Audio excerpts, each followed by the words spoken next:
The first point that I need to address was your statement that my new proposal for a ban on video games glorifying gun violence for those under the age of 18 was that it is already the status quo, which is not the case. There is a rating system in place for video games, but if you actually look at the description of what those ratings may contain, you will see that there is a difference of major importance from what is already in place and what I hope to change. This rating system goes as follows. It begins with EC, standing for Early Childhood, then E for Everyone, followed by E10+, which is for everyone 10 and above. Next is T for Teen, M for Mature, and finally A for Adult. That is 6 official ratings that were established for the safety of those participating in those games. If that system were adequate, perhaps a ban would not be necessary. But out of those 6 ratings, violence comes up as something the game may contain in as early as E for Everyone. I hardly think everyone is cut out for violence in his or her video games, but the mention of it in the category that is tied with many childhood video games is alarming.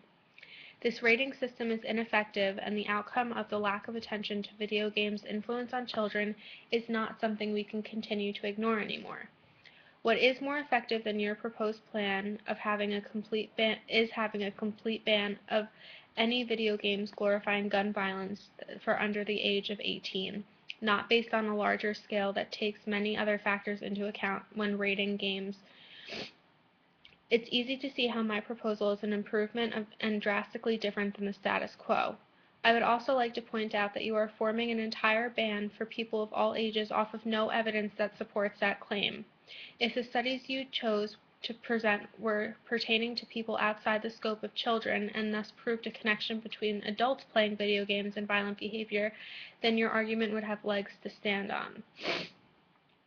To help both of us understand why this ban is only necessary for those under the age of 18, I've looked further into the cognitive development of children. Starting from our toddler years, we begin to learn right from wrong and what to do by repetitively being told what we can and cannot do. When we're between the ages of 3 and 4, our parents or caretakers serve as our external conscience to keep our behavior in check. By the age of 6, we begin to have an internal sense of right from wrong. By 9 or 10, we begin to have a sense not only of right from wrong, but also why we need to have these rules established. We can acknowledge that these rules keep things orderly. This is also the age where we become preoccupied with rules and get frustrated when our peers cheat or do not follow the rules. Next, around age 12 to 13 marks the shift from thinking like a child to beginning to think like an adult. In our middle teenage years, our cognitive abilities increase, which allows us to shift our thinking from concrete to abstract ideas.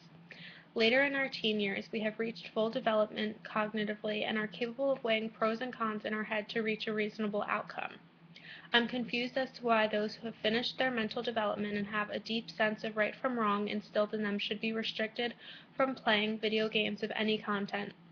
An adult is held responsible for their own decisions, and that type of unfounded censorship is unconstitutional and would be ineffective and a grievous act of misjudgment for our country.